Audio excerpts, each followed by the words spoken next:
edition of T Watches a Scary Movie.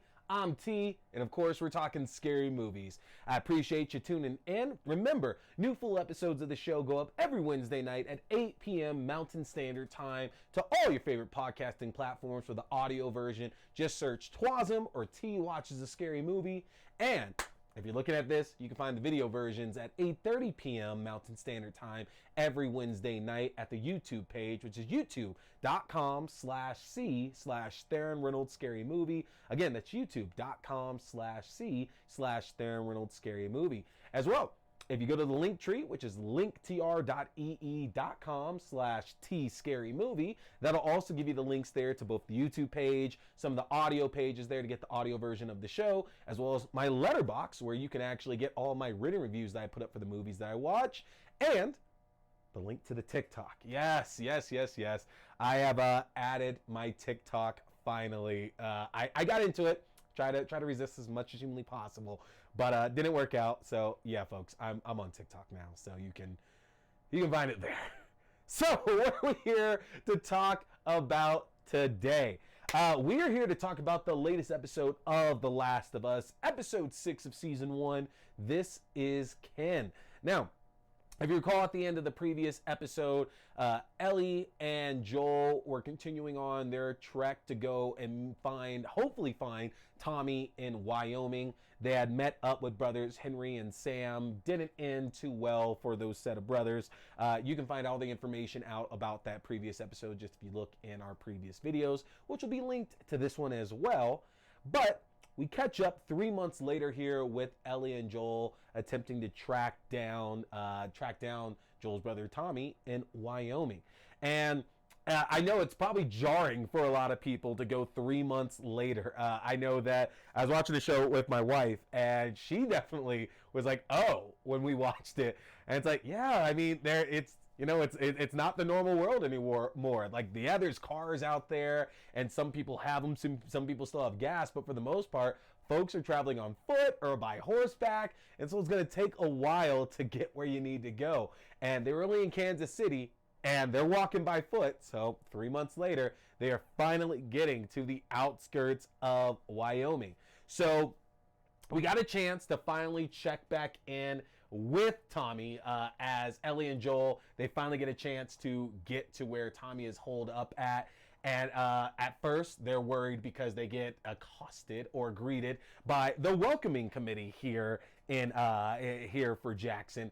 And they find out that in that welcoming committee is Tommy's wife, Maria, played by True Blood's Rutina Weasley, showing up just to make sure that they're not getting the wrong kind of people coming around their way, and that nobody is infected either. Very tense scene here with the dog trying to sniff out infection on Joel and Ellie. And of course, we see that Joel is absolutely terrified. You know, it was interesting. This scene is so interesting if you go back and look at the first episode of the show itself, because as Joel, Ellie, and Tess were leaving leaving the QZ that they were in back in Boston, the fact that, Ellie got tested and it came up showing that she was infected, and everybody had to work super quickly. Ellie had to stab the guard, and then Joel had to beat the guy to death, basically, to protect Ellie's life.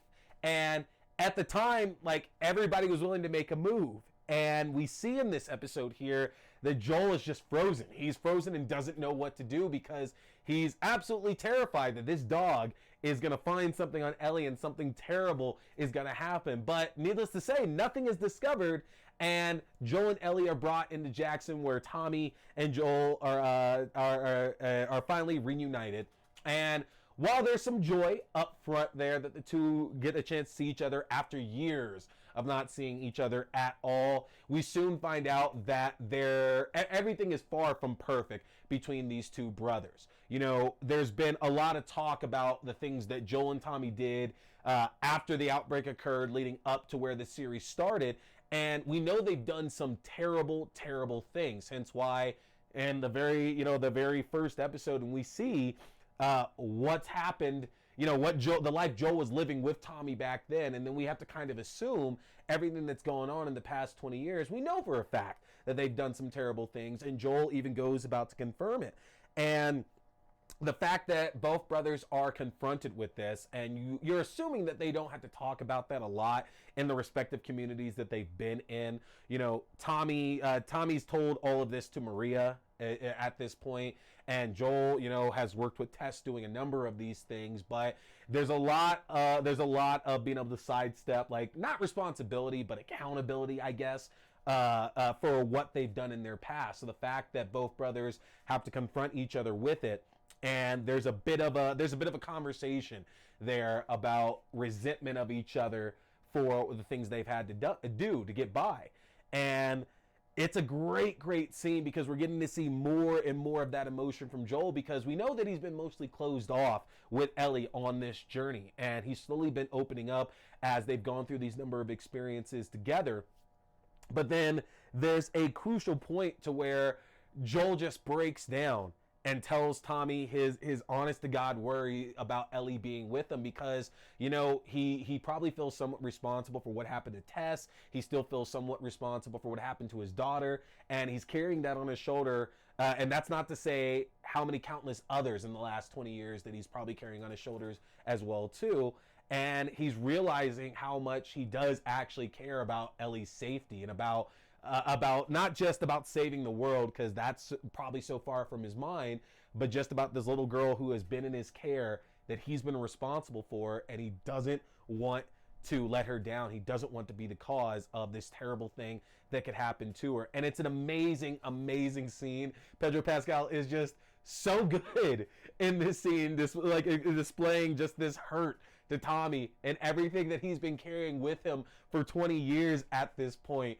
And at first I was like, say something back, Tommy, say something back. Like I needed Gabriel Luna to say something about it, but you realize that there's nothing at all that he could say at that point that would comfort Joel in his grief and in his pain and in his hurt. And it's just a tremendous scene between the two of them. And that's contrasted very much with Ellie and Maria having their own little time together, where Maria's giving Ellie a bit of a haircut, and she gets that trademark sweater that we all know so well as well too. And how Ellie is just sticking up for Joel, because, you know, Maria is telling her all these things that she needs to know and to be careful and to not trust him. And Ellie's been through the shit with him at this point, like good or bad, whether they're closer or not. Ellie has just been down in the dumps with everything that Joel has been through over the course of this journey. So it doesn't matter who's saying it. She's going to defend Joel's honor at this point, because he's been the one keeping her safe. And that goes even a step further when Joel is begging Tommy, absolutely begging Tommy, to take Ellie to this university here in Colorado, in Eastern Colorado, which it's CSU. It's got to be CSU. Come on, it's CSU. But Joel is begging Tommy to take Ellie to this university because he knows he's going to get her killed. And Ellie overhears all of this and doesn't care. She ultimately doesn't care. All she knows is, regardless of what happens, she knows that she would be better off and safer and less scared if she's with Joel. And there's a very tense scene because we see constantly Joel is dealing kind of with these anxiety attacks, and he's seeing his daughter in the face of these other survivors here in the community of Jackson. And I love it because we get to see Joel just be so hard and tough and throughout all of this and the things that he has to do. But in reality, we see that he's really been like kind of easing up on things since he's been connected with Ellie. He hasn't been as tough. He hasn't been as grimy. He hasn't been as gruesome as he probably has been, again, in these last 20 years. So Ellie's having this profound effect on him. And it's just fantastic character work through everybody in this entire episode. Ultimately, of course, it ends with Ellie and Joel deciding he's going to stick it out, and the two of them decide they're going to ride off together to Colorado to hopefully find the Fireflies to deliver Ellie and work on some kind of a cure. And unfortunately, the Fireflies have already moved out at this point, and there are still dangerous people in the area, which leaves Joel incapacitated and Ellie wondering what she's going to do. Now, the ending was definitely a bit of a departure from all our previous episodes because we've gotten a nice stamp on the end of every previous episode that we looked at. It's very clear cut that this is the end of things that are going on. We're going to move on into the next chapter. And this very much was interesting because it kind of leaves it on a cliffhanger. And I hate to spoil it. I hate to spoil it here, but this is kind of one that I have to jump in. So if you really, really don't want spoilers about the immediate next part, tune out. Tune out right now there if you don't want any spoilers about the immediate next episode. But Joel is obviously not dead. Joel is not dead here. We are moving into the Left Behind DLC of the game, where we get to see Ellie, how she came up, how this affection occurred in the first place, and a fairly significant relationship that she was involved in prior to the events that we've seen up to this point. And it looks like the entire next episode is going to be focused on that, which kind of leaves it off for the confrontation with the Hunters, which is very forming for Ellie for events in the second game. And it's going to be big. It's going to be big character development for Ellie for sure. I'm excited to see the next couple of episodes because we're going to get a lot of really great work here from Bella Ramsey. This is really the test. And she's done fantastic with this role. She's done absolutely fantastic, but it's going to be these next two episodes I really feel is going to show off her tremendous acting abilities, because she's got to have a lot to show here in these next two episodes. And not only that, something I noticed, and I did point this out here on one of my YouTube shorts the other day, is it looks like we got our first glance at Dina, who was just hanging out where Ellie and Joel were eating lunch at. And I'm not going to spoil that. Dina is a character from the second game. Won't spoil what's all surrounding that or anything. But the moment I saw that girl over there, I was like, that is Dina. Damn it, that is her. So cool. They're showing her earlier on. Who knows if it'll be the same actress coming back in season 2, because we are getting a season 2. But I'd imagine they're probably going to recast it. We'll see. We'll see what happens with that. But we did get to see Dina, which is so, so cool. So this episode 6, we only have a handful of episodes left here in the first season, which is so sad. It's gone by so fast, which is kind of like the game. The game is a lot shorter than I remembered it actually being, and we're just about done. But I want you to tell me your thoughts on the episode here in the comments. So let me know, did you like Pedro Pascal's work in this episode? Did you truly think that he might have left Ellie, that he might have stayed behind in Jackson and sent Tommy off with Ellie? Tell me what you think there in the comments. And make sure you're back here next week with my thoughts on episode 7 of The Last of Us. Hey everybody, my name is T, and while we're usually talking scary movies, today we're talking how you can win yourself a free Ghostface Popcorn Bucket or Ghostface Plushie. Cinemark theaters have recently released these in limited quantities in promotion with the upcoming Scream 6, which releases theaters everywhere on March 10th. So, you want to know how you can get a chance to win these right here? Well, you have a couple of ways to win yourself some entries for that. First, follow me on YouTube. Send me a screenshot showing me that you follow youtube.com/C/Theron Reynolds Scary Movie. Follow me on TikTok at T Scary Movie. And then finally, make sure that you watch and that you give me a thumbs up, a like on my review of the movie Time Crimes, which is going to drop on the YouTube channel on Wednesday, February 22nd. If you do those 3 things, you can get 3 entries. And if you happen to share that video on your social media, I'll even give you a 4th entry as well. So you have up to 4 chances to win either a popcorn bucket or a plushie. Now, you can't win both. So if you happen to win one, you can't win the other. But I'll take care of shipping. I'll get that over to you, and you can have your awesome Scream memorabilia to go with you to go and see the new Scream coming out everywhere on March 10th.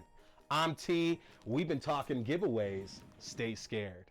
Hey everybody, I appreciate you tuning in for another brand new episode, movie review, game review, whatever it is now at this point. Don't forget, you want to get subscribed to my official channel so you can stay up to date for when I'm dropping new episodes, reviews, news, whatever it is. The best way to do that is get subscribed to my link tree. That's going to be linktr.ee/T-Scary-Movie. Again, linktr.ee/T-Scary-Movie. That'll keep you up to date with new videos, podcast links for the audio-only version, as well as my letterbox where you can find written reviews. get subscribed, and don't forget, keep watching scary movies, folks. Stay scared.